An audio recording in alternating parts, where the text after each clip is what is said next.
Jason, do we have a couple of minutes so I can do my nails? No. What's that? Do we have? Nails for? They're not going to be on camera. Go ahead. Oh my right. gosh. Seriously, you're doing your nails for a podcast?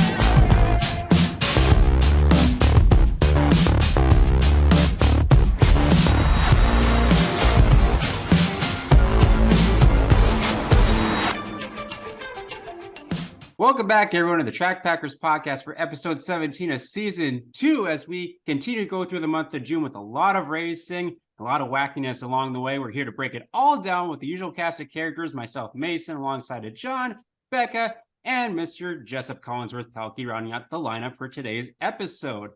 And as always, in 2023, we want to thank our presenting sponsor, Hitch Harness in Tyler Hall out of Fertile, Minnesota. If you haven't heard of Hitch Harness, it's a very innovative product focusing on two main aspects.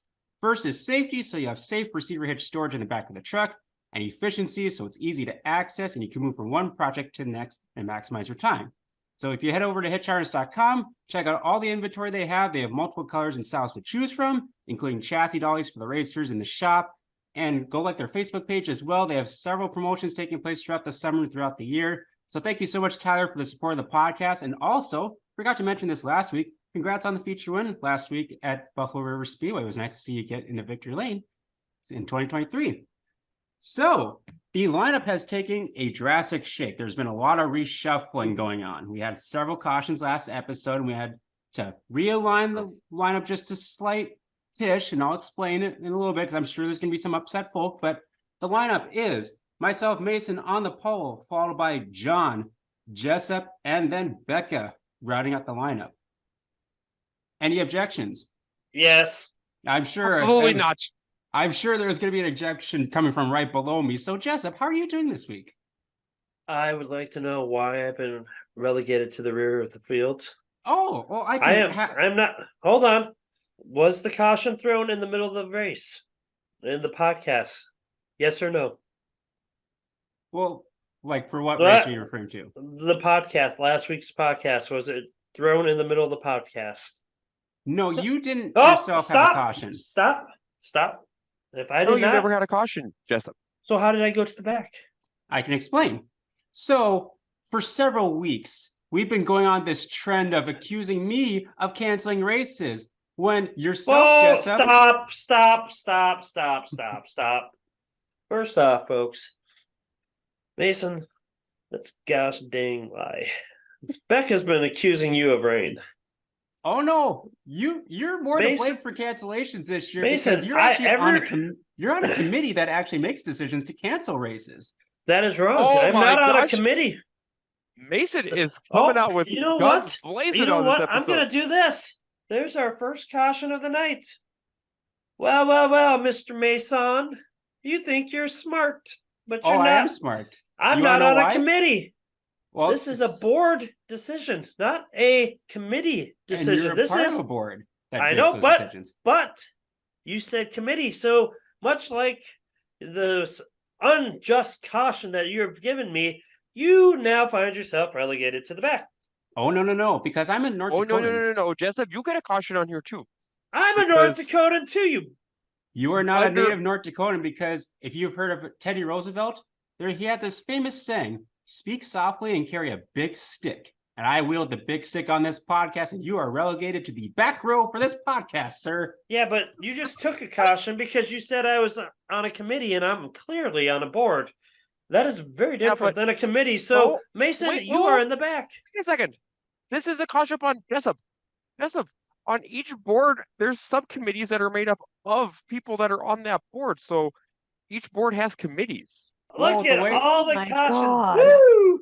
Oh. So Well, with And all the just like cautions that, we've Jessup is had, I still think the the lineup has just stayed the like same. that, Jesus. I have found my way back to the front.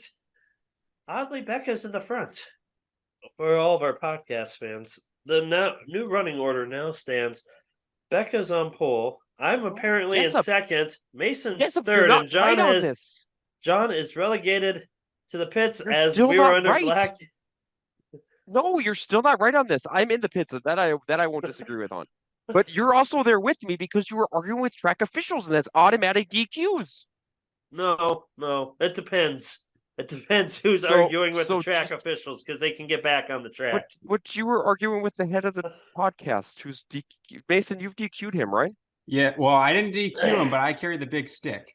So I'm Yes. still on. So So John And he's is still now carrying his stick. John picks up his last one as he's He's going carrying to the his pits. Wow. Yep, this Mason's has just carrying his stick derailed around. quickly. Woo! Well, I'll What say, a since wild start to this. we've haven't got even off the rails started, Harley. already. Barely haven't even waved the green flag officially. So I guess I'll go to John. How are you doing this week? Oh, I'm doing great. So it was actually a very fun weekend of racing. I had a really good time this past weekend. Got to visit a track that I don't get to visit too often just because of racing schedules and everything else, and got to see a show that I've actually never seen at that track. So that was a lot of fun to see. And then got to participate in the fair as well. So that was actually a really good time. And then then over in Jamestown on Saturday night, and we'll recap that a little bit later, but we had some awesome racing. So we'll talk about that later. Awesome. Yeah, sounded like a really fun weekend for you, especially. Becca, how are you doing this week? I am on cloud 9 because I got to see late models. Super pumped that things played the way they did, and I got to go up to Underwood with some of my best friends. Got to go watch racing, and late models did not disappoint. So it's great. Loved it. Good deal. Yeah, you got treated to a nice treat of late models, and so that was nice to kind of start your weekend that way. I know you had stuff going on Saturday, so but at least you got some racing in for the weekend. Jessup, how are you doing this week? Besides being unjustly sent to the rear of the field, I'm doing just fine, Mason. Good. I'm happy. Don't worry, you'll probably make your way to the front in no time with the way we go on the podcast. Mason, I'm already on the front row. Sure you are. I am. Sure. I am. We were on sure. the number of cautions that got thrown already, plus the yellow-black conditions. But is anybody ever going to see those cautions? That's a good question. That That is was very- a hot mess. but at the that is a start. very valid question. But here's the actually. thing: if we are to cut those, then I should still naturally take my spot to the front because I'm just going to cut my protest, and that doesn't count as a caution against me. So I'm still in the front, and I'm. This counts And as I'm a not- black flag. Why would it be a black? John, you can come back on the track then. You know, I have an exactly. idea. I have an Yes. idea. Maybe we'll blame it on the track conditions because that happens Yes. sometimes. Yes, I would agree. Month. We'll blame it on the Would track you say there conditions was? Are we because there was making some our own moisture on it podcast from committee? Jessup. Yeah, so I think we should just blame it on track conditions. The track was slimy, wasn't worked in yet. We'll give everyone their spots back because that happens on occasion for tracks. So I would 100% agree. Everyone's back in their original starting We are position. packing I'm, more of the I'm doing track. well this week. Actually caught up on video projects already, and it's Tuesday night when we're recording this, and so that's a rarity. Neat. Gearing up for whatever the weekend holds. Obviously, we'll kind of get into it. I don't no idea what this weekend's going to look like racing wise, and so kind of just gearing up and kind of setting myself up. So if I do have some extra time, I can work on some other projects. So that's kind of what I'm looking forward to if we don't get racing in. But let's talk about what we did have going on this weekend. But first, we will wave the green flag and start the official episode 17 of season 2 and get right into who or what are we repping. And I will give these starters to Jessup on this segment. Who or what are you repping? Well, Mason, the pole sitter sets the pace for the field to take the green flag. So I'm glad I could set the pace for this show. I am wearing, continuing on in my theme of irrelevance and irrelevant shirts, I am wearing a William Butcher t-shirt. It is of a driver from Magna, Utah. He raced an IMCA modified. This shirt is a large, so if anybody wants a free t-shirt, just reach out to our show and you can meet us at one of the upcoming races, and this shirt can be yours at the free, very expensive cost of free. So does this driver still race currently? No, according to my race pass, the last that he raced was in 2019. Okay. Gotcha. That'd be someone that you could probably see maybe as a modified traveler for the Joe Classic Modified Tour, but don't recognize that name really at all. Yeah, either did I. And then when I pulled him up, hasn't raced in 4 years. So I'm going to say that ship has sailed, Mason. Sounds like it, but still cool shirt and nice to kind of see who's all out there as far as drivers go. Yeah. So Becca, moving on to you. Who or what are you repping? This week, I am repping a driver who picked up a victory over at the Southwest Speedway this past weekend. I am repping Luke Krogh and Krogh Motorsports. Luke Nice. picked up a victory over in the IMCA stock cars, which are fairly new to him. Got some races under his belt last season, did fairly well in the stock car. And I think he's going to be focusing on that primarily full-time this year. And we saw him in a modified earlier this year as well. So, but I think his primary focus will be the stock car. And he got his first victory of the season last weekend over at the Southwest Speedway. Yeah, I remember talking with him last week at the Gumke Racers Memorial, and yeah, he's been busy with work, so that's why he hasn't really been out all that much for 2023. But nice to see that he's out and racing now and in multiple cars too, so that's pretty cool to see. Awesome shirt. Is that like a brand new shirt? I got this last year, so I don't know how terribly new this is, but it's a really nice shirt. It feels really nice too. So yeah, looks good.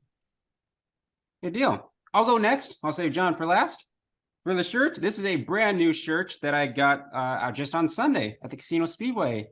The number 73M of, oh my gosh, I just blanked out his name. David Carlson. David Carlson. Yes, 73M was sort of late model. I can't believe I just blanked on his name, but yeah. I really think that should be a caution, Justin. That's fine.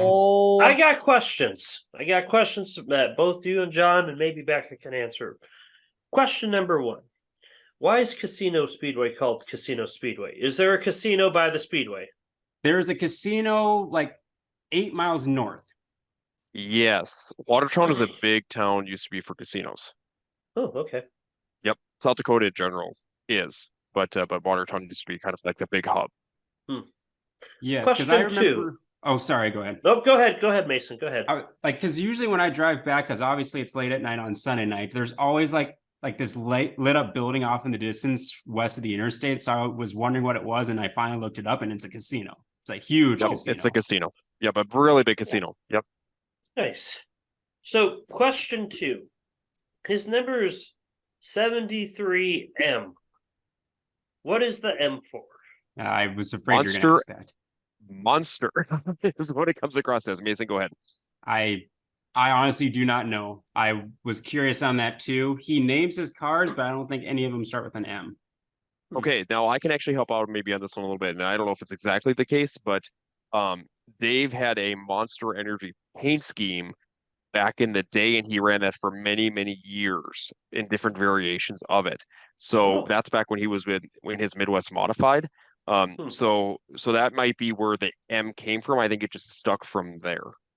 Because it's got the same in the monster logo shape. It was literally just an M. I think. Stand up again.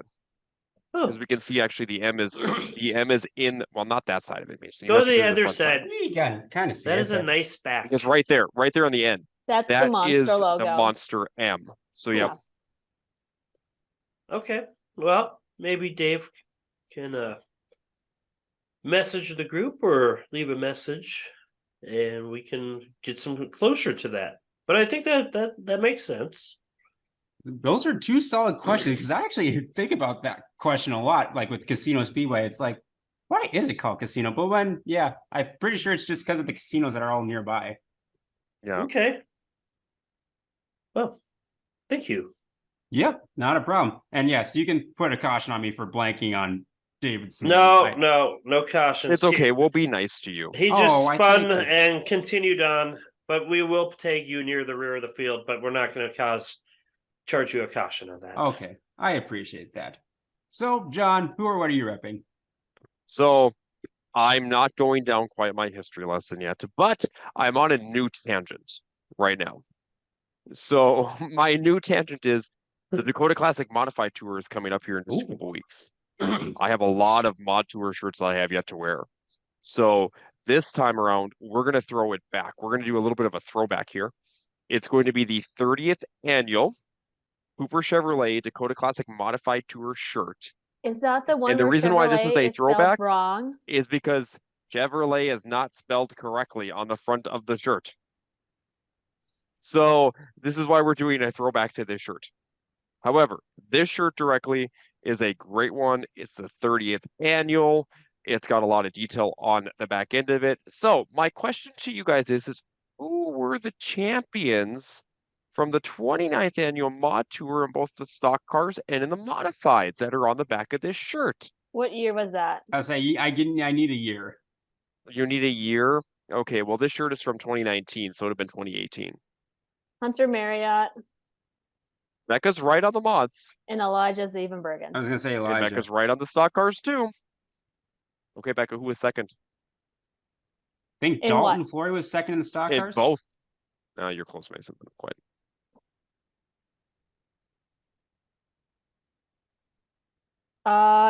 No, Ricky didn't do double duty that year. Runner up to Hunter Marriott in the mods that year. Was it Ricky Thornton in the mods?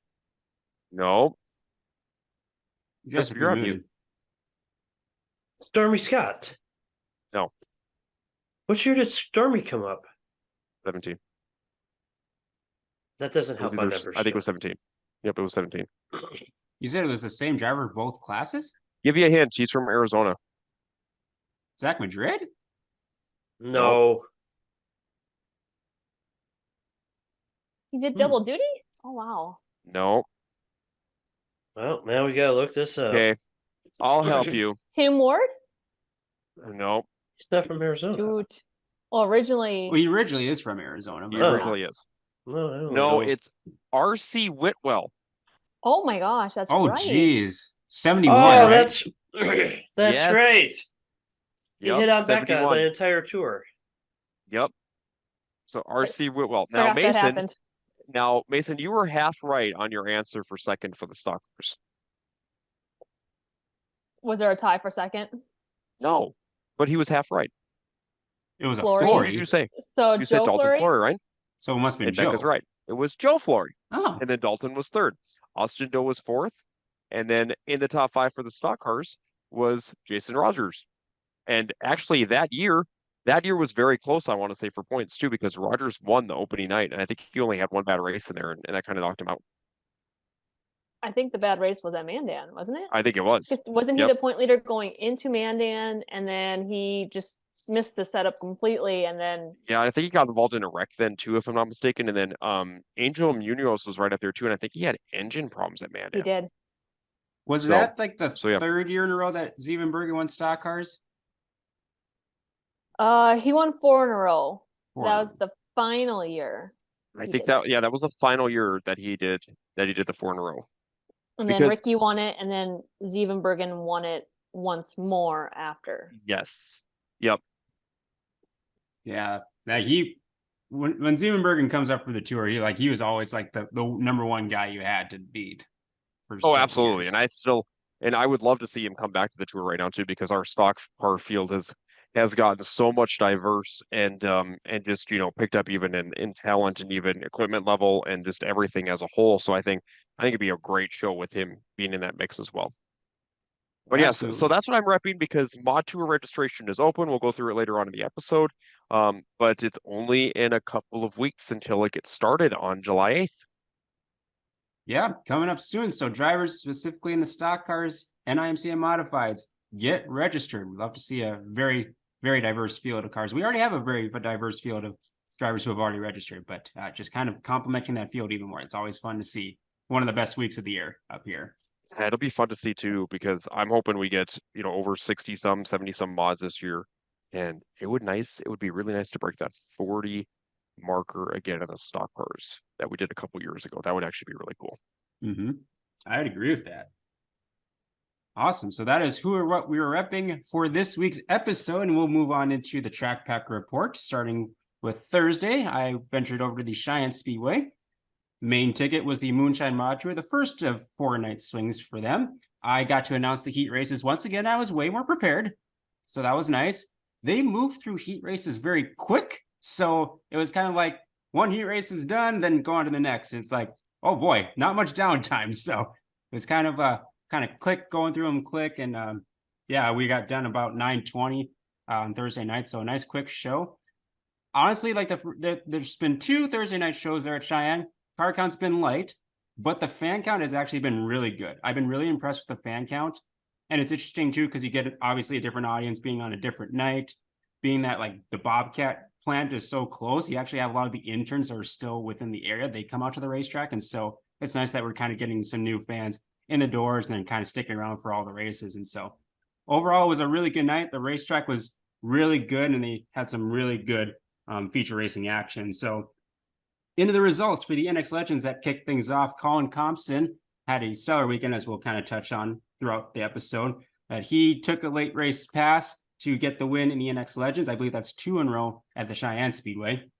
Hobby Stocks also was a late race pass for Jaden Michelson to get 2 in a row. He had to work from the back of the field and shuffle in between Dalton Albrecht and Billy Carroll. I mean, Billy Carroll was trying to make the cars awfully wide as he could, and Michelson just got underneath him when Carroll slipped up and was able to take the win there.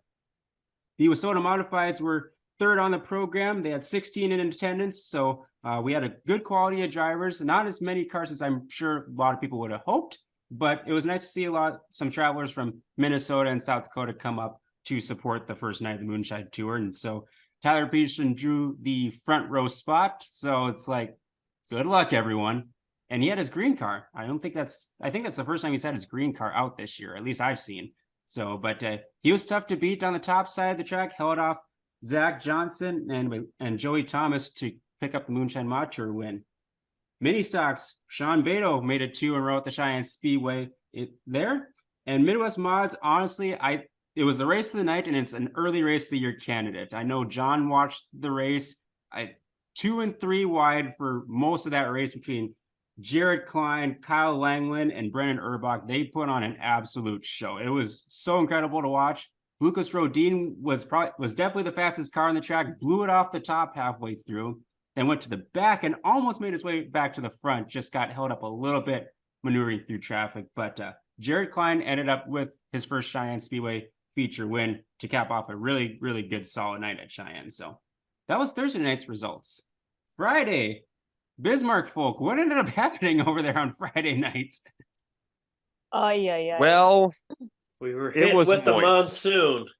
Hurricane Mason moist. came through town and dumped 5 inches of rain through parts of Mandan. The track itself got 3 inches, but just a few blocks away, one of our drivers, John Gardner Jr., was like 4. he got 4 inches. So just sporadic, heavy amounts of rain through Mandan. Track prep crew went out really early, and there was just standing water everywhere. And they called it pretty early, which allowed the McLean County Speedway to pick up the INX Legend division for their doubleheader weekend, also Friday, Saturday. So yeah, Jessup, John, and I and our buddy Lane went up to Underwood to catch some late model racing, which was super cool. And I'm very okay with canceling because I got to go see late models, and got to be a fan it's a rarity for me. So it was super cool. And the grandstands were packed. Underwood was really full on Friday night with fans. I mean, it was really nice to see that the grandstands were very full. Jessup and I were up there a couple weeks ago for the Tougher Than Dirt, and the grandstands were pretty good that night, but not anywhere near the grandstands for this weekend with the fair being in town as well. Yeah, it seems like late models can do that to grandstands. They can definitely help fill them up pretty quickly. And they bring in a different group of fans as well, which Hmm. is really nice to see that you have fans that want to see a different car class from here or there. So Yeah, so Becca, do you want to go through results then? yeah. So, not to discredit Underwood, they also got some rain, and thank They got goodness, about 2 inches, 2.5 inches, I want to say. exactly. Marcus Tomlinson, he's the track president up at the McLean County Speedway. He was out at the track as early as 6 a.m. just trying to get things up and running and going for the day. But yeah, they got 2 inches of rain, and they weren't.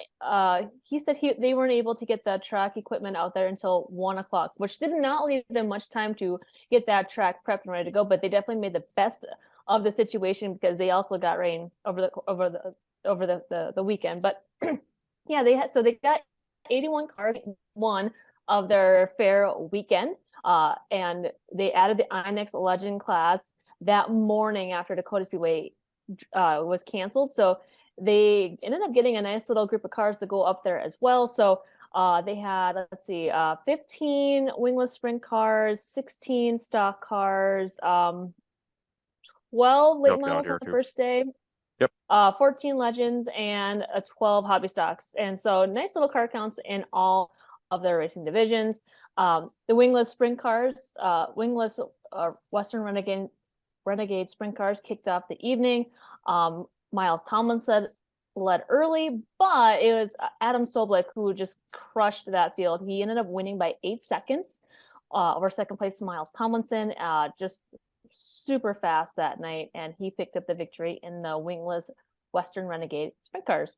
Then in the stock cars, Jordan Boyce was the class of the field that night. No one could really the rest of the field were on his rear bumper, but they just could not pass him. So definitely the class of the field that night in the stock cars, and it's always good to see that bright green 67 in victory lane. So congratulations to Jordan Boyce in the IMCA stock cars. In the INX Legends, it was a fantastic battle for the win between Dustin Hagen and AJ Davenport. A late race caution kind of just changed everything and the whole complexion of the feature event, where it allowed AJ Davenport to get around Dustin Hagen, but Dustin Hagen found some extra speed on the high side and threw a Hail Mary last ditch effort to get the win. And for the second week in a row at the McLean County Speedway, he just came up short once again. And that gave AJ Davenport his very first victory in the INX Legends. So congratulations to AJ Davenport. Then in the late models, Cole Schill led from the green flag. Heartbreak for Cole Schill, though. He ended up braking just before he took the white flag. And I believe it's Corey Aga is how you say his last name. Just happened to be in the right place at the right time. He was the car in second when that happened, and the officials called the race. They didn't even give the drivers a chance to do like a green-white checkered finish, but Corey Aga picked up the victory in the late models. So then in the IMCA Sport Mod, Nathan Speeden, he kind of ran away with that race to pick up the victory in the IMCA Sport Mods. In the, let's see, hobby stocks for the last Hobby cars. stocks. Hobby stocks, yep. And that was Caden Appelt who picked up the victory in the hobby stocks. So great racing all night. The track had some character, but I don't think anyone was too surprised with the amount of rain that they got and how little time that they had to prepare that track. But hats off to the McLean County Speedway track prep crew. The time was not on their side, but they made the best of what they had, and it made for some great racing, and it was a great night up at Underwood. Yeah, happy you guys got to get a race night in, because yeah, it looked like the forecast, or at least when I was watching the radar, I mean, obviously Bismarck Manning got hammered, but it looked like Underwood was definitely going to get spared. And so glad that they got the race program in, because that's a huge night of racing for them with their fair weekend too. Did you have any good fair food by chance? I had Cold Yes, Stone sir. ice cream. Ooh, I had a strawberry shortcake funnel cake. wow. Yeah, I was fancy. Nice. Yeah, it's that time of year where a lot of the county fairs are taking place. Obviously, we'll have like the state fair coming up in Minot, Red River Valley Fair is coming up here soon. And so yeah, it's kind of that time where you get to experience racing and fair food, and so kind of a 2-in-1 entertainment night. Sweet. So that was McLean County on Friday. My Friday was honestly 3/4 of the way frustrating because obviously the forecast wasn't playing any favors because I made the trip to Aberdeen last Friday, made it through half the race night and got rained out. And initially the forecast called for 60% chance of rain right at 7, between 7 and 8. So I'm like, oh, great. Well, I was pretty much committed because I had gotten a hotel for the weekend in South Dakota anyway. So I'm like, well, I have to go. Hopefully we don't get rained out. And I was like kind of checking the radar every like 15 minutes on the way there. And like 5 o'clock rolled around and went from like 60% down to like 10, just like that. Like there was nothing left on the radar at all. So that was really encouraging. It definitely scared away some travelers, specifically for the Moonshine Mod Tour, because, you know, they're racing mods up in Grand Forks. A couple of the Fargo travelers went up there so they could race for national points. So, because making a 3-hour drive and risk getting rained out, not the most ideal situation. But we still had a good field of mods for the Moonshine Mod Tour down at Brown County Speedway, 21. Good solid field of mods there. And the racing that night was incredible in all the classes. All the classes there put on a great show. They ran a makeup feature for the Washout Midwest mods from last week's rainout, to which Scott Hansen picked up the win there. The street stocks kicked off the regular feature action. That was a photo finish between Jody Michelson and Maria Brooksick after they got around Kyle Anderson late in that race. Jody won on the top side of the track by 5/100ths of a second. So that was a very close win. And that was his first feature win, I believe, in 11 years down at Brown County Speedway. Like he's won several feature race wins like since then, but his first one in 11 years at Brown County. So big congrats to Jody Michelson. Midwest Mods was a even closer finish. We had a photo finish between Brennan Waite and Lucas Rodine. They were exchanging lead back and forth the last few laps, and Brennan ended up getting the win by 47/1000ths of a second. So even closer. So 2 for 2 on very close finishes. Late models, Chad Becker was kind of mired back in the traffic and got around Dave Carlson, the shirt that I'm repping. He was leading most of the race, but Chad snookered him on a restart, got around him with about 4 laps to go and went on for the win there. And then the mods went to Travis the Cowboy Sauer. He got around Tony Conold early, held off challenges from Mike Stearns. Zach Johnson was railing the high side on a very, very thin cushion. And Travis got a very popular win down at Brown County Speedway for the second night of the Moonshine Mod Tour. So fans were treated to a great, great night of racing in all the classes there. Saturday. So John, I know you were at Jamestown. Jessup, I think, showed up a little later on in the program. How did Jamestown go? Okay, so Jessup, I'm going to have you give your takeaways first before I do mine. Well, I was gifted the opportunity to just make it in time for features. I was down in Bowman in a golf tournament with some friends, and that makes for a lot of driving and a long day. So, not Bozeman, Mason, Bowman. Big difference. Anyways, by the time I got to Jamestown, I think the second B main for the Mama Vetter Hobby Stock Challenge was on the track at the time, and I got up to where John is, up by their little announcing stand area, and I immediately got sent to work, and I got to be up in the flag stand and assisting Brian, and that was a good time up there. Honestly, from that aspect of the night, things flowed pretty smoothly. In attendance, besides the Mama Vetter Hobby Stock Challenge, were the IMCA Race Saver 305 sprints with the Red River sprints. Is it Sprint Series? Sprint Series, yep.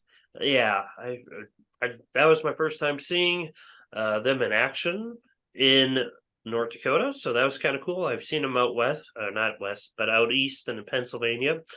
They're a good show and they're fun to watch. Ty Wilkie had a nice win. One thing I noticed, I think they had 11, or is it 11 or 12? They had 9. Why am I thinking 11? Strange. Overall, they had a good race. It was We did. fast. Did it go green checkered? It went green checkered. There was multiple grooves involved, which I know is something that obviously has been a fear from a sprint car perspective over in Jamestown the last couple of years, but that was not an issue by any means. They were third in the running order. They had a top, they had a bottom, and they had a slick in the middle. So, so they were able to basically maneuver around that track. Yeah, from what I heard from fans were happy about it. Drivers seemed happy about it. So the series itself was pretty happy. So it sounds like there's a good chance they will be returning next year. So that's pretty good for Great. them. Hobby stock feature was good.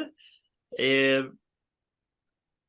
I can't really say anything negative about it. It was really a good feature It went overall. also green to checkered. Green checkered, and with that many hobby stocks all racing for an increased purse and an increase backing behind it for points and everything, it was definitely intriguing to see it go green checkered, because you usually at least think there's going to be one, and it never came, and that was pretty cool. So hobby stocks, the Mama Veteran challenge got off to a good start. They had over 30, and that was a really good show. And I know John will go into further details on it. Main thing I noticed about, I guess my main theme from it, besides a lot of cars, was it was really good racing all across the board, from the first feature to the last feature. It was really good, and I'll leave a couple things for John here. Only other notes that I really had was there were some intriguing street stock drivers that came over. That was pretty fun, and it was fun to see Cody Peterson win. A very exciting modified feature that saw multiple battles in the closing laps where he lost the lead, then had to battle back through traffic. At one point he went from like first to third, and then within 2 laps he was back up in the lead, and overall really exciting finish feature there. So I'll let John talk it over, as he probably has a lot better descriptive mind, and he was more focused on the racing than calling the action than I was. I was mainly watching for cautions and rough driving and stuff like that. Yeah, it was overall, it was a really good night. They had 117 cars. So car count has been really good over in Jamestown this year. And Would you say the it racing, was large? the large classes car were count? quite large for car counts. So, but no, they had really good car counts. They had 31 bomber drivers that showed up as part of the Hobby Stock Challenge for the Mama Vetter deal, and it was really good start to the tour itself over here within the next 4 races that they're going to come up on, including Jamestown in that mix.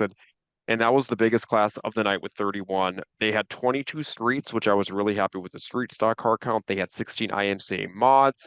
They had 19 legends, 16 Midwest modifieds, 4 slingshots, and I think just the 9 sprints. But overall, as a night, it was kind of interesting to watch because the track still had some bumps in 1 and 2, but as the night went on, that smoothed out, especially when after they did the track prep session during intermission. And it made it really interesting, and I should say that because it actually, once it smoothed out a little bit more on that one too, it made for 3 distinct lines across the whole track. So there was a top side, there was a bottom side, and there was a definite middle. And they were able to go through and use every single inch of it. Like Jessup said, the bomber class went green to checkered, which is awesome to see for 24 cars starting that race. And Jade Michelson won over Jeremy Hare. So I mean, really good starts to the tours for those 2 drivers as they get heated here and into the summer months as we get into more of the tour, because it's going to hit now Mandan on July 7th, and then it'll be in Wishick the 13th and 14th of July. Within your sprint car division, like Justin said, Ty Wilkie won, and Ty worked his way to the front on the high side. He was running the rim of the racetrack, while most of the other drivers were pretty much down low and kind of in the middle. Nope, Ty went immediately to the high side. And I'm just thinking to myself, I'm like, I wonder if that's from being back in Jamestown for so many years in the Legends. You know, he knows that track pretty well as well from being a past track champion. In the Legends division, in my personal opinion, the Legends battle up front was probably one of the best ones of all night. The mods topped it probably at the end of the night with how well their feature went. But there were 4 and 5 wide in that Legend race up front, and a lot of leaders. You had Xander Compson up front in a new car that was leading for a while. You had Gus Jensen that took over for a little bit. You had Donovan Weiss lead for a little bit within that feature race. And then at the end of it, you had Colin Thompson, who won for the 3rd night in a row in his first Jamestown win. And he drove around Donovan on the high side to get it done. Directly on that one too. So that was kind of an interesting feature. What was interesting about this feature too was that Preston Martin was working his way to the front on the high side, because you know Preston, he likes to stick the car right on the cushion no matter what track he's on. And he was closing in and closing in, closing in until he clipped the front straightaway wall with the right rear of the car and bent the rim. So he was done for the night with 6 laps remaining. And Colin was right there with him, following him, trying to, get to the front and catch Donovan. So good race over there for your Legend drivers as a whole, and a lot of movers and shakers. Dustin Hagen started that feature event in 18th as he had some problems in his heat race. He was runner up the night before in McLean, 18th, and he finished 5th. And the Legends had only 2 cautions during that feature event. So yeah, so a lot of movers and shakers within that feature. Street stocks, really good race within your street stocks. You had Jaden Christ up front for a while. You had Chris Ritter, who looked really good Saturday night, almost won his heat race, and then came back to basically lead the first almost 10 laps of that feature event before Jaden got around him on the bottom. And then Chris went to the high side and ended up still fourth out of 22 cars. So Chris had a really good night overall. But like Jessup said, we had some travelers in the streets, and it was really nice to see from a traveler's perspective, because you had a lot of really big names there. You had Ty Agan from Wisconsin, who came back over because Ty was originally planning on racing, I think, over in Alexandria, but Alex was plagued by rain almost all day Saturday, but still got their show in, thankfully, over there as well. Hunter Domagala made an appearance in Jamestown. Usually we see Hunter towards the end of the season as part of the Stampede, as he is a Stampede winner, but Hunter came over. Hunter started deep in the feature in 17th and finished 7th, so he worked his way through the field. Kyle Anderson was over there as well with the Street Stock Tour being off. Royce Jalowski had a great run up into 2nd. And then one of the biggest names I think that I saw over there that I was really pleasantly surprised on was Braden Brower. That was Braden's first ever appearance in Jamestown. Started 6th in his heat, got 2nd, started 9th in the feature, and got 3rd. So, I mean, he had a really good run over there. Because as you guys know, across the board, or any street stock driver out there, Jamestown is probably one of the toughest tracks to win at from a street stock perspective. So there's so many big names in the street stock drivers and just tough competition over there that it's really hard to basically pick up a win. But no, it was a good race overall. You had Jaden on the bottom, Royce on the high side, Braden on the bottom, and then you had Chris Ritter on the high side, and then you had right up there was Kyle Anderson as well, Billy Christ, Hunter Domagala. So really good feature over there. Ty Agan started 22nd and got 9th. So really good run to him throughout the field within that race, as well as he lost his gears in the first in basically the lap and a half of his heat race. So good run for Ty. And into your modified race, like Jessup said, that was a really entertaining, really good race. You had Cody Peterson running the bottom, John Nord was behind him on the bottom, and Lucas Rodin was coming on the high side. They had a caution come out with about 13 to go, about halfway through the feature event. Nord took the high side, put Rodin on the bottom, which you don't usually see a whole lot with Nord. Nord is usually more of a bottom guy when it comes into the running the bottom line at the racetracks. And he went to the high side, and he slowly but surely reeled in Cody. They were side by side for about 10 laps of that race. And Rodin he fell back a little bit after the restart, and he started working the middle line and started working his way back into it. When they took the white flag, it was Nord barely over Peterson. Peterson passed him back through 1 and 2 as Lucas Rodin went in the middle.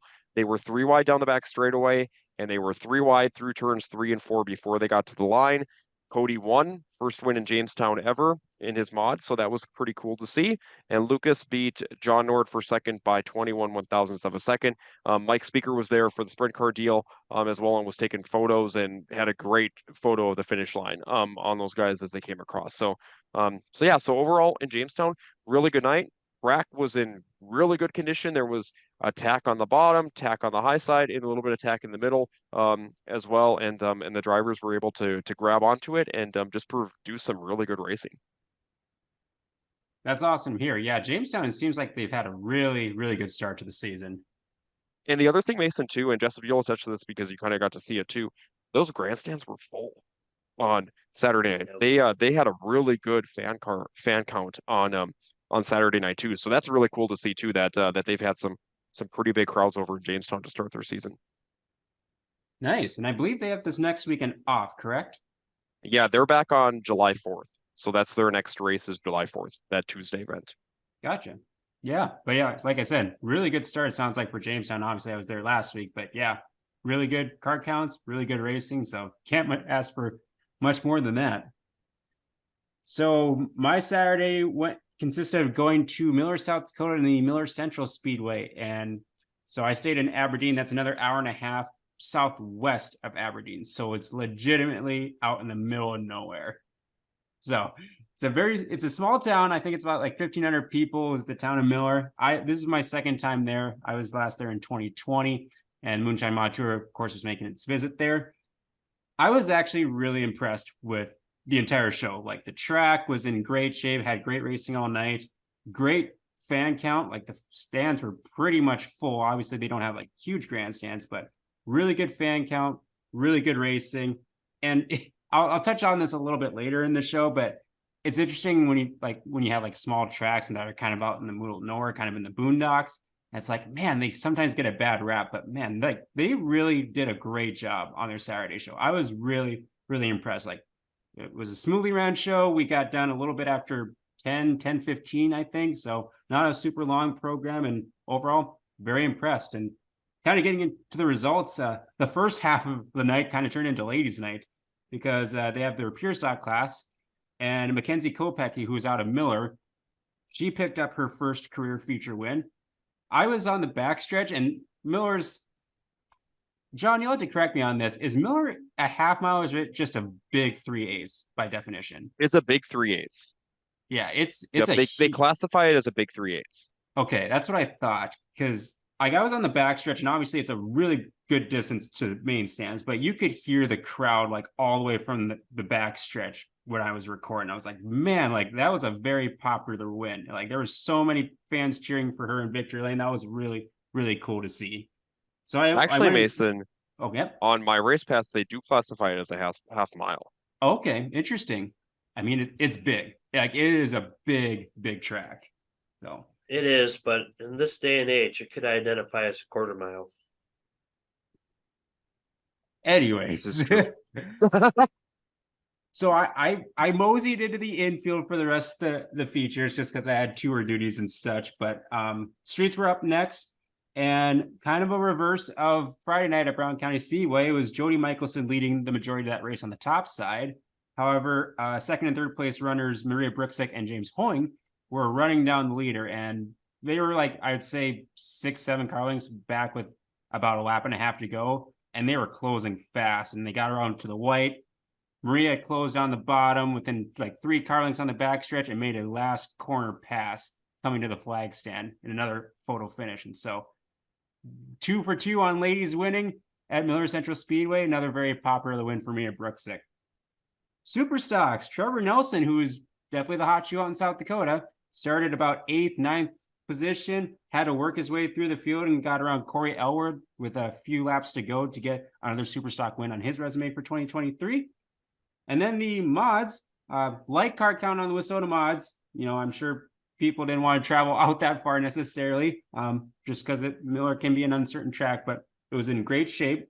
They were rim riding the top. Zach Johnson had drawn the outside pole. Usually on a big track, Zach Johnson on the front row spells trouble, and he was gone by a straightaway. Like he was absolutely gone. And I think 10 laps into it, his rear end broke. So he pulled off I was in the infield, like with all the tow trucks kind of lined up, so I couldn't necessarily see the backstretch, and I'm kind of like videotaping second and third because they were battling. And I kind of look over and I'm like, where'd the leader go? Like he was just gone. He disappeared. He drove off the track. I didn't see it at all. I'm like, is Zach that just that far out in front that I missed him? But no, he pulled off. And so that opened the door for Joseph Thomas and Justin Fremming to battle. Joseph ended up hanging on for the feature win to get his first Moonshine Mod Tour win in the 6ST ahead of Fremming and Brady Gertis in the 2X, rounding the top three. So did anyone go to a race on Sunday besides me? I believe I was the only one to go to a racetrack on Sunday. So Casino Speedway I was watched part of the NODAC. I was like, did you get your weeds I watched picked? part of Yes. I picked some weeds and listened and watched the NODAC broadcast. Now, It was a remember, perfect Sunday race night. fans and drivers and anybody out there, if you are looking for a great service for your yard, Becca is available to pick your weeds for you. She does a great job for a very low fee. Her number is 701. So again, call her. It is Becca's weed picking service. Thank Thanks, you very John. much. So how about that Casino Speedway? Yeah, Casino Speedway. It was a good night again. Track had some character. There was definitely some bumps around the track, especially in 1 and 2. I noticed. I kind of was in the infield for most of the night, so it was kind of hard to tell exactly from there because I kind of accepted that I'm not really going to get a spot in the stands this year just because they've had so many fans at each of their races, like another full grandstands there, and so that's a good problem. That I'm happy that they have a full grandstand, and I'm like more than happy to find other places to watch and videotape from. And so yeah, so the 4th night of the Moonshine Mod Tour, kind of rounding out the weekend, kicking off things with the street stocks once again. That was another late race frantic finish with Maria Brooksick, Tyler Lamb, and Corey Geisinger. Corey was leading, all but the last lap and got passed on the bottom by Maria. And she got another close win on the weekend. So she went 2 for 3 on the weekend. Midwest Mods was another good battle. Adam Brotherton started mid-pack, and he battled with Tommy Nichols and Zach Lacqua. And he edged out Tommy Nichols for the win. So 2 for 2 on number 14s visiting Victory Lane at Casino Speedway. The Gen X late models went to the 8T of Tony Croninger with a late race pass on Scott Borsted in the 10B. Hornets, very light car count in the Hornets. I believe they had 4 in attendance, and then 1 had mechanical troubles in the heat race, so only 3 got to take the green flag. But Adam Vanderstein, or Adam Van Destroyer, as Jessup wants to call him, wants to add that nickname in. He got the feature win in the Washout Hornets. Would you say he Van destroyed the field? Well, he had Bradley Rosso right on his bumper for the entire race, and it was only 6 laps, but he did lead. I think he did lead every lap. So he destroyed the competition.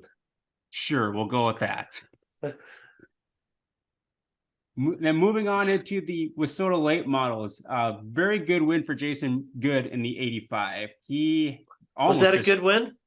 It was a very good win. Good. Good. Yes. Mason. What? Now As Becca would say, our cat good. and doggers now having PTSD moments They are from. not. They are just fine. But Are anyways, they not good though? well, Jason had a really nice win because he had nearly destroyed his late model in the Challenge Series race a week ago, got involved in some carnage, thrashed that car together this week to just make it back out to the track. And he rocketed to the front, held off Chad Becker, which is not easy to do at Casino. And so big congrats out to Jason Good. And then the Moonshine Mod Tour finished up with a really great race. Brady Gertis started on the pole. Tyler Peterson started outside row 2. Those guys were side by side for majority of the last 10 to 12 laps. Brady was running the bottom, and TPO was running the top side. Like with the bumps in the track, it kind of made for some mistakes here and there. One would gain some ground, and then the other would kind of gain some ground back. So it was a really entertaining race to watch. Tyler made the pass with just 2 laps to go and went for his second Moonshine Mod Tour win of the weekend. And so that finished off a very busy weekend of racing in South Dakota. Had feel like I've been down in South Dakota a lot this year, and so it'll be a few weeks before I go back, and it'd be nice to kind of be close to home for a couple weeks. So that rounds out the Track Pack report for this weekend, and so we'll move on into what's upcoming this weekend. Mr. Dakota Dirt, what's on tap? Well, before we get started, again, race fans, drivers, anybody out there that wants to check out the complete racing schedule within North Dakota and surrounding areas, be sure to check out Dakota Dirt. It is your one-stop shop for everything North Dakota racing news, results, and much more.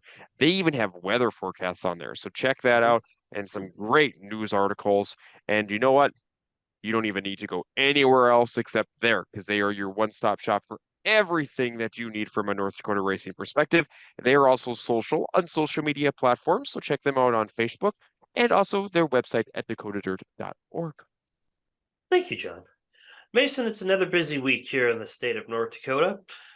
Kicks off Thursday night as the Tri-County Speedway gets going for their second race of the season. They had a very nice turnout last week in the street stock division. So I think they had 16 and a lot of pretty upper echelon drivers were there. So it was pretty good from what I heard. Cheyenne Speedway will be going as well.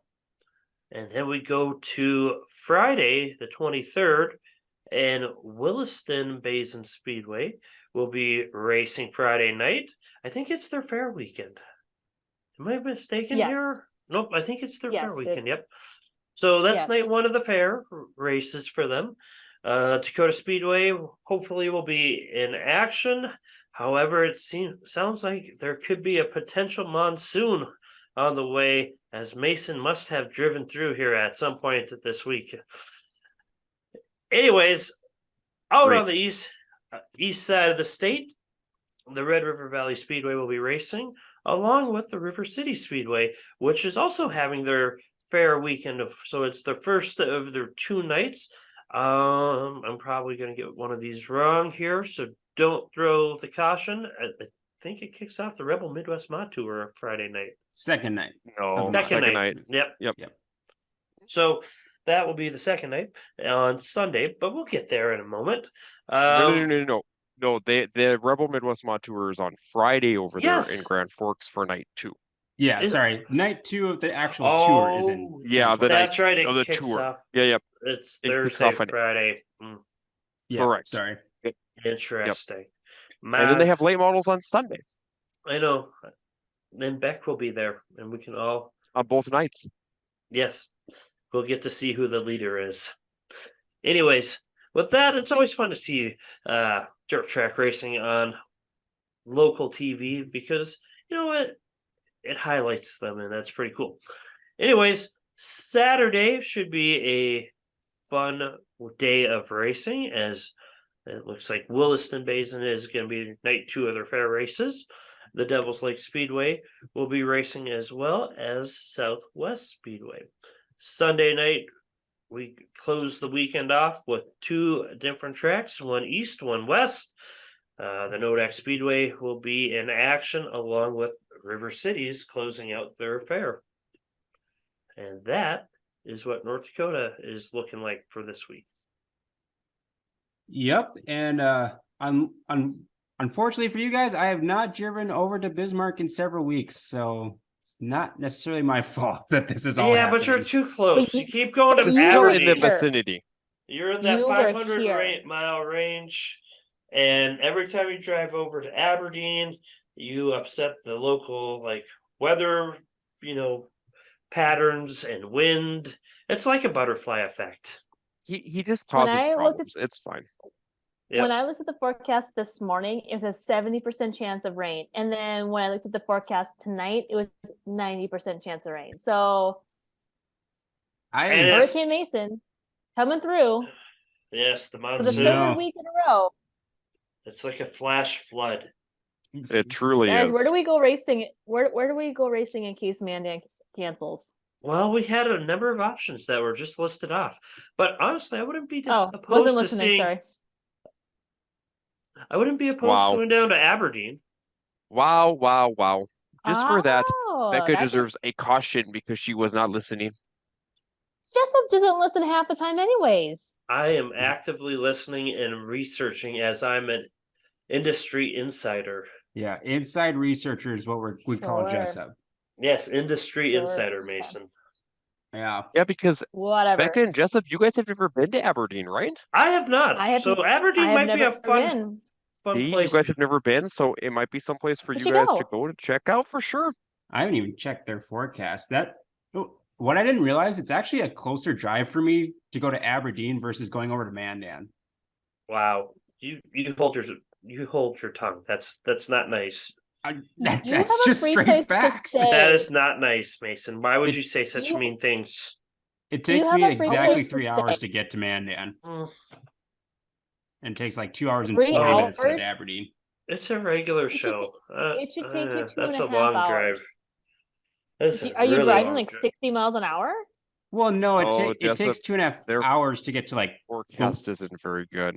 Okay, that's okay. I was hoping there's the NOSA sprint race along with their fireworks and their late models, but that's the following week. That's That the would- next week. I would say that if you look at like overall quality, let me rephrase that. Overall bang for your buck, that probably would be one of their better shows to go to because you get 410 sprint cars, Washout late models, Washout modifieds, Mhm. and then fireworks. And I'm only naming those because those are what I view as like upper echelon classes. But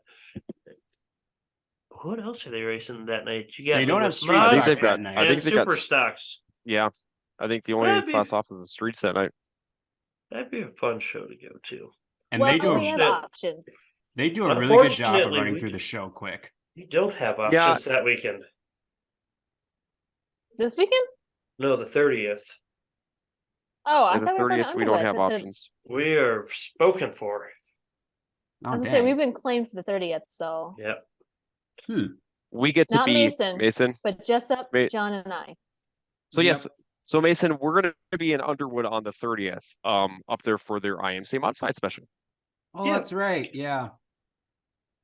I forgot Marcus that's coming up asked if soon. we would come and announce, and I love Underwood, so I was happy to say yes on behalf of John and I. So Yeah, I forget. This is kind of like the time of the summer where there's a lot of like different like nights, well, not necessarily different nights people are racing, but there's some extra like special events going on with some classes shuffling to places they maybe normally don't do. Case Kind in of that point, midsummer break a little bit. Not even Yeah. so much midsummer, I should say, just kind of like that early season break for a couple of trucks. And then you got the holiday mixed in there too, so you have Mhm. tracks racing on different weekdays than what they would usually race on. But Mason, I will for sure see you on the 1st of July as well, as long as you keep the moisture to yourself. Yeah, yes, that is a very good point. This week is actually kind of busy outside the state of North Dakota as well because it's fair time for several places, including Norman County. They're actually racing on Wednesday, scheduled to race tomorrow on the 21st. Highlighted, I think it's a 40-lap race for the IMCA Sport Mods. So that's And the 1,000 to win. 1,000 to win. I believe they're racing most of their regular car classes tomorrow night. I'd have to double check on that. They're also racing on their normal Thursday night. That is the first night of the Rebel Midwest Mod Tour. So I believe they have Midwest Mods and NRA late models, I believe, are part of that program, along with the Race Saver sprint cars. So just 3 classes. That's always a fun night. Norman County Fair is definitely a must go to. It's a really cool little fair. Mm-hmm. Also racing on Thursday the 22nd, KRA Speedway, as well as the Victory Lane Speedway up in Winnipeg. Friday, we touched on it a little bit. Brown County Speedway is back with a regular program. Fiesta City Speedway in Montevideo, and also the I-94 EMR Speedway. Saturday, Greenbush is hosting night 3 of this first swing for the Rebel Midwest Mod Tour. Madison Speedway is also racing, along with Miller Central and Miller, South Dakota. Brainerd with North Central Speedway, Ogilvie Raceway, and Viking Speedway. So Saturday is always a very, very busy day. And then Sunday, besides Bemidji Speedway racing on Sunday, as well as the Casino Speedway, Granite City Motor Park down at Sauk Rapids, and the Buffalo River Speedway closes out the first leg of the Rebel Midwest Mod Tour. So there's going to be a lot of racing on schedule. We'll see what the weather does because it's not looking promising, but it makes sense because Rebel Tour weekend, when it goes north, is always known for stupid weather on this weekend. So it doesn't completely surprise me that that's the case. If for our Western folks out west, we kind of did a little side show. We're going to upload it separate, but we touched on some of the racing out in the far west. So Montana, Wyoming, Southwest, South Dakota, kind of go over the results and kind of the schedules taking place out there just to give some love out to the Western folks since they might be out in the boondocks, but we still want to show them some love. So encourage you to check out that part of the show as well. Thanks to Jessup for kind of headlining that and being the spearhead for that. So that moves into our white flag segment, which includes wins of the week. But first, we want to thank Isaac Hot Sauce Sandro in the 12S for giving us some support on the podcast this season. He's been racing a lot more out of the farm field now that busy work's done. And so head on down in the pits, say hi to the Sandro racing team. They got a bunch of snacks and goodies there. They're always some really good folks to chat with. And so want to thank you so much, Hot Sauce, for the support of the podcast. We encourage you, if you have some hot sauce, give it to one of us at the track if you see us. So that way, well, I probably won't try it out because I'm a wimp, but Beck will sure be the guinea pig on the hot sauce. So Mason, this week Becca tried the Buffalo Wild Wings new blazing sauce. Becca, give us a nice review of it. It definitely packs the heat. I think it's hotter than the original blazing sauce that they've had for years now. I enjoyed it. It was great. I also tried their new General Tao, which also has a little bit of heat. Definitely not quite to the extreme that the new blazing sauce has, but that was also pretty tasty. And then I also got my go-to, which is mango habanero, which is there's something about mango habanero dipped in like Buffalo Wild Wings ranch that just like it's an amazing taste combination. It's just fantastic. So those are usually my go-tos. Mango habanero is for the most part, but the new blazing sauce was pretty good. I might have to do the blazing challenge again because I can't find that t-shirt. Not that that's a racing shirt or that I could wear to the podcast, but not sure where that shirt went. And I think it's just time for me to just prove that I can do that again. So. Jessup, this really makes more and more sense why Becca doesn't like greens. She goes to one extreme and likes stuff that you typically wouldn't like if you're normal, like super hot stuff. And then you go to something that's really on the like mild side, like broccoli or like celery or green beans. And Becca just like, no.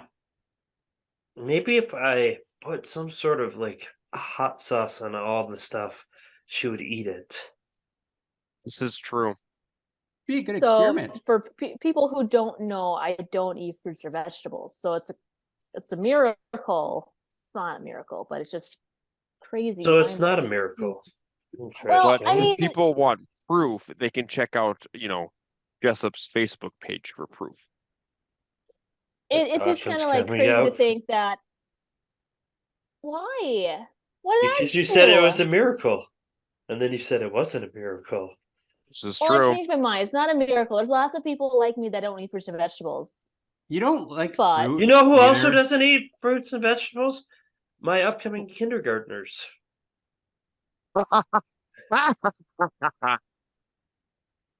And Nothing, love. I love you, babe. We'll move on. Moving on for our wins of the week. Mason, who did you have? Wins of the week. So actually, do you want to do wins of the week first, or do you want to kind of talk about some of the latest registrations possibly for the Dakota Classic Mod Tour? Becca? Whichever works. Oh, whatever's first. Becca, do you have any latest registrations for the Mod Tour that we can kind of keep our eyes on? Well, let me pull that up real quick. So I've been emailing them to Byron Victor. He's been doing all of the going on tour photos. So he always does an amazing job with those. So I believe I left off. Did I announce last week that Trent Greger, your reigning champion, is going on tour? I think I did. Yes, you Okay. did. Yep. So then I'll start with this email. Hank Berry signed up. He is a 4-time champion in the modified division. Glad to see a bunch of Canadians are signing up. So this is a really refreshing site. They've been deeply missed, so it's good to see them signing up. So we have Dexter Saxon, Jake McBurney signed up, obviously not from Canada, but I'm just kind of going through my list right now, so I apologize. There's no rhyme or reason to this. Philip Keller, Isaac Sondrel, Chris Tusher, Rob Van Mill, Gabe Deshaw, who has been rocking it in the IMCA Sport Mods. He also does double duty in the stock car, so he signed up with the stock car. He runs very well in the stock car as well. Daniel Aberly, Mike Hagan, he'll be one to look out for. Adam Goff has been super fast this year. And then the latest ones to sign up have been Johnny Carell, Brady Biella, Austin Carruthers, Cody Peterson, who just picked up a victory over at the Jamestown Speedway, Jeremy Swanson, Bucky Wilson from Oklahoma, a name that I was not familiar with, so I am excited to meet him. Reed Keller from Iowa, and Brennan Board from Harwood. So those are just a few of the names that have signed up in the last couple of days. And so, yeah, the numbers keep coming in. So, yeah, if you drive an IMC modified or an IMC stock car, sign up for the tour, whether you're just racing one night or all 6 nights. I want to see you signed up. Not only does it get me excited, it gets the fans excited as well. So people just register for the tour. Tour starts on July 8th over at the Jamestown Speedway. It'll go over to the Nodak Speedway on July 9th, then up to the Estevan Motor Speedway, which I'm super excited to return to on July 10th. Then it'll travel down to the Wilson Basin Speedway on July 11th, head on down to the Southwest Speedway on July 12th, and wrap up with Championship Night at the Dakota Speedway on July 13th. So 6 days, 6 fun days on the road, just traveling, and it's going to be a great time. So sign up if you haven't done so already. You can do that by going to Dakota Mod Tour on Facebook or their website, dakotamodtour.com. Awesome. Thanks for the latest update on the Dakota Classic Modified Tour. Kind of touched on it on the schedules, but Rebel Midwest Mod Tour is taking place this weekend, 4 nights. Norman County, River Cities, Greenbush, and Glendon, Buffalo River Speedway. Kind of just a few of the names, obviously, that'll be there. Defending 2-time champion Lucas Rodine's obviously going to be there. Corey Stork out of Minnesota is planning to run the entire tour. Got wind of some South Dakota cars that are coming up, the Johnsons, including Lauren, Luke, and Lane. They're planning to make the trip up, as well as Corey Bergquist. And, of course, we got Matt Scow, Reese Stenberg. Jory Berg's obviously going to be on this swing for the majority of it. And so it's going to be a pretty diverse field of cars as long as we get the races in and the weather cooperates. And so I'm really excited that it's down to 2 weekends. I think that helps a lot, kind of constricting it down to 2 weekends this first weekend. Then in August, it has another 4-day swing as well. So now going on to wins of the week. Jessup, do you want to go first on wins of the week? No. Okay. Fine. Is he actually prepared? Does he have multiple? I have drivers. He has Wow, notes tonight. He has Wow. He's notes. got notes. Okay. He actually did spend quite a bit of time preparing tonight, and I was pretty proud of him. So kudos to Jessup. That could be a win of the week in itself. Sometimes you gotta show up and ready to throw the big guns out to make sure people know that you know your stuff. There you go. Keeping us on your toes. Okay, Becca, you can go first then. Oh gosh, I was kind of hoping someone else would go first because I had a long list and I don't know exactly where to start. I'll start with Colin Compson. He had one heck of a weekend this past weekend. He kicked it off on Thursday down at the Cheyenne Speedway, picking up a victory there. Then he went over to the Red River Valley Speedway, picking up a win there. Then went over to the Jamestown Speedway, picking up a win there. And then ended the weekend with a second.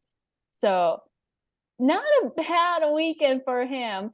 The INX Legend division, it just always just amazes me because there is so much youth in that division. And Colin is going to be someone to be reckoned with for years to come. So congratulations to Colin and his many wins and his good fortune this past weekend. So that's one of my. Can I do 3? Sweet. Yeah.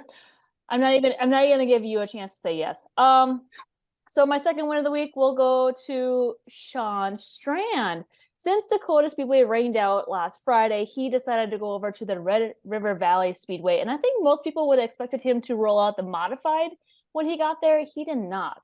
He actually rolled out a new stock car, and he Spanked him. Yes, Joseph's kind of stealing my thunder here. He tested the car a couple weeks ago over at the Dakota Speedway, but first time out in that car, first race, he crushed it in his heat race, won the heat race, and did pretty darn well in the feature as well. But congratulations to Sean Strand. This is kind of interesting. I don't know. This makes me want to chit chat with him after the races next time I see him, just because I'm curious as to like, is he just itching to expand, or is he kind of thinking like farther down the line? I don't know. We'll chat with him soon, I'm sure. So congratulations to Sean Strand. He crushed it in that stock car heat race, did pretty well in the feature as well. So interesting is all I have to say. And then my last one of the week will go to Rich Pavlicek. He picked up the victory in the IMCA Sport Mod feature over at the Red River Valley Speedway, but he started 20th, past 19 cars to win. So quite an impressive drive through the field to pick up the victory in the IMCA Sport Mod feature. And so those are my 3 wins of the week for this week. Awesome. Yeah, 3 solid ones. I like how you kind of went all over with the wins of the week. That's really good. So I'll go next. I have basically it's 2 wins because I'm lumping 2 drivers into one, but I have my last win I want to close the show with. First win of the week has to go to Maria Bruxick. A second and 2 wins on the weekend, and all of them were down to the wire. I mean, she is definitely one of the fastest Washout Street Stock drivers in all of Washout right now. Like it's so fun watching her race. Like she's really patient throughout the beginning stage of the race, and like as the race winds down, she makes her way to the front. Very aggressive, but also very clean as well. And so it's fun to watch her get to the front and be in victory lane multiple times this weekend. So first win of the week goes to Maria Bruxick. My second win, I'm lumping 2 drivers together, Brady Gers and Justin Fremming. So they went on all 4 nights of the Moonshine Mod Tour, had very good runs all 4 nights, minus Justin Fremming pulled off on Sunday. But for Brady Gers especially, he's used to racing big tracks like Viking and I-94, and so racing a track like Cheyenne, Aberdeen, and Casino, very small tracks. Like he mentioned during the redraw on Thursday, it's like, I haven't really been on this small track since my go-karting days, and that was years ago. And so for him to have several top 5s throughout the weekend was a pretty big statement. And also, Justin Fremming's from the same neighborhood. He's been over to Cheyenne once or twice, but other than that, he hasn't really been out to these tracks out west, and so he performed very well. And so I want to give a shout out to those 2 drivers in particular for making the trip over and having some good success along the way. John, you want to go next? Sure, I'll go next. So I've got 3, so I'll go through with 3 drivers here. First driver, I have to give it out to Tyler Peterson. He had a very strong weekend. I know I took it right from Jessup.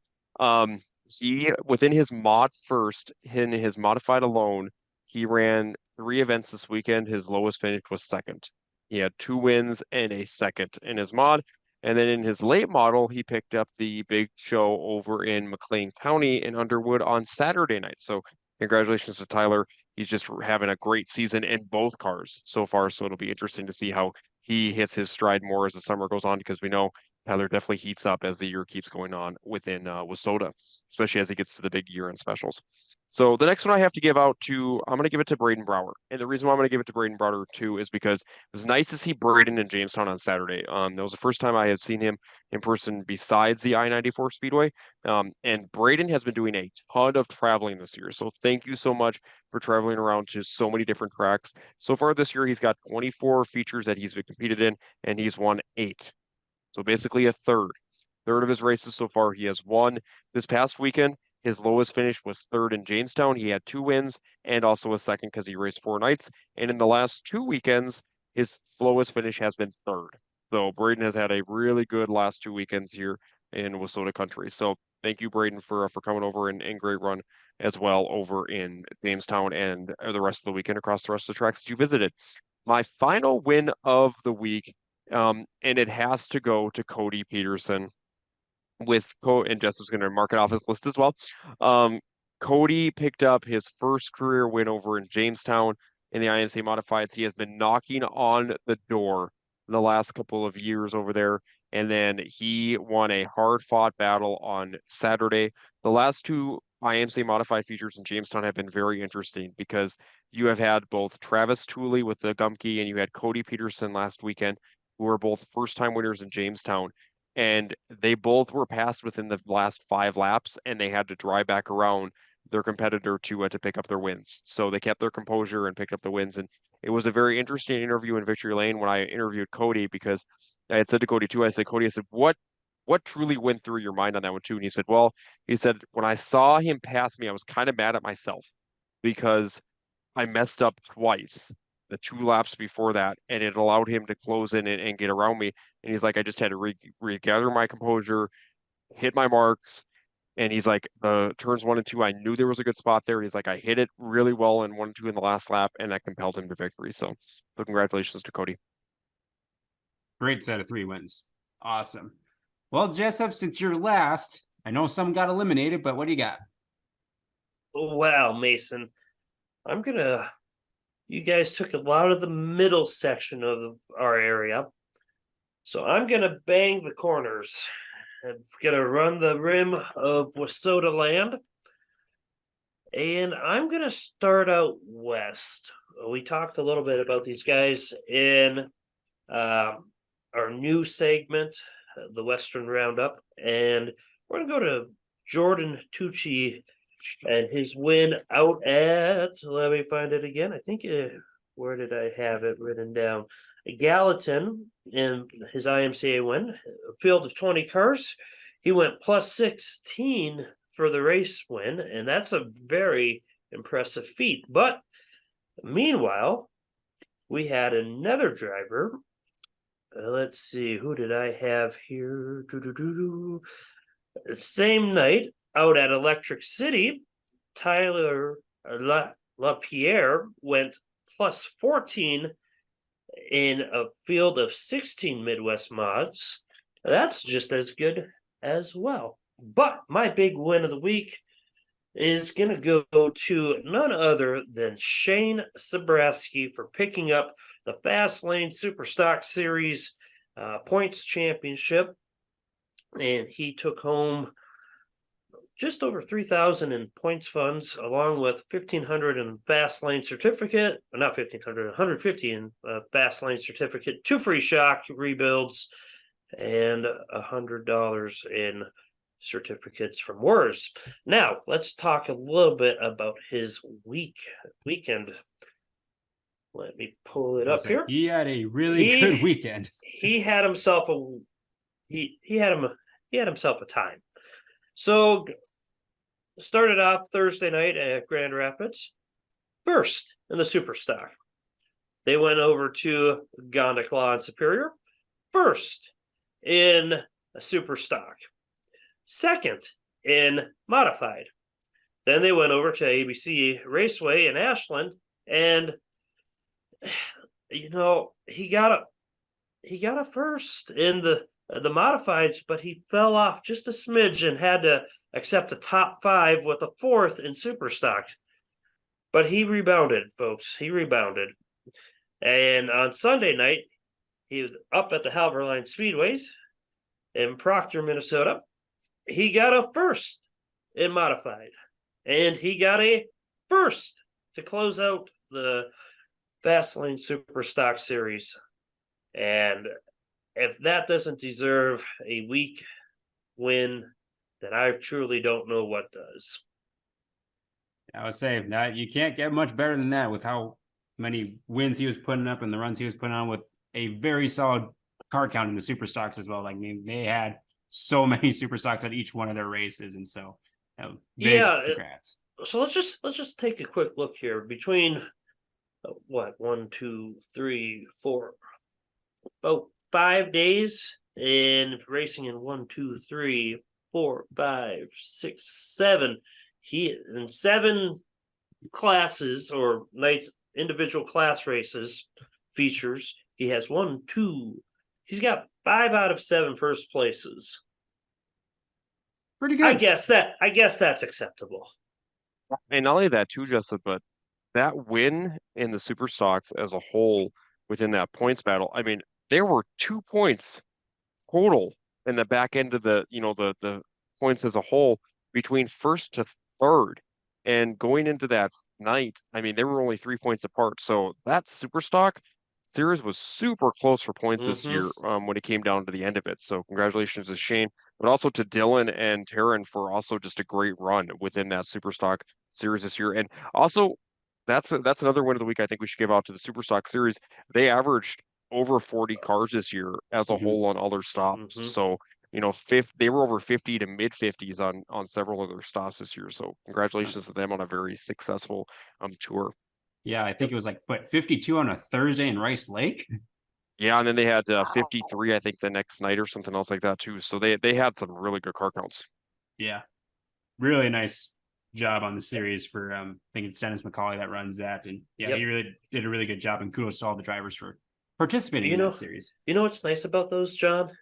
Those are going to be Max Washout point events. Yep, they are Max Washout points nights too. It's almost like you're competing against a field of cars that you would see the 100 at a big year-end special or even at the 100. Yep, absolutely. That's another really good win of the week. And so the last one I had for the week is I want to give a shout out to all the small town tracks. So that includes like Miller Central, McLean, Cheyenne, Ada, Madison, Wishout. There's so many small tracks around our region that do a lot of work with volunteer staff and just a smaller body of like sponsors and fans.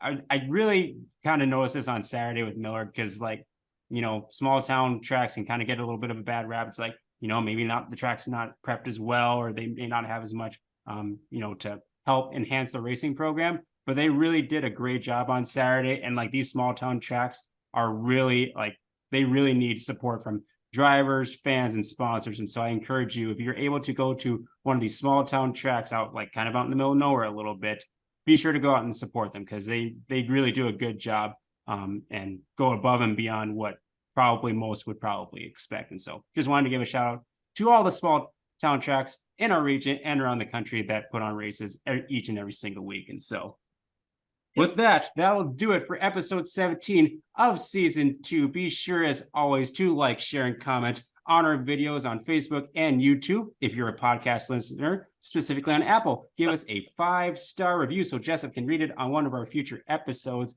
And also the Google and Spotify listeners, thank you so much for listening. Thank you so much to Tyler Hall and Hitch Harness and Isaac Hot Sauce Sandro in the 12S. As Theodore Roosevelt once said, speak softly and carry a big stick, and we will all see you out there packing the track.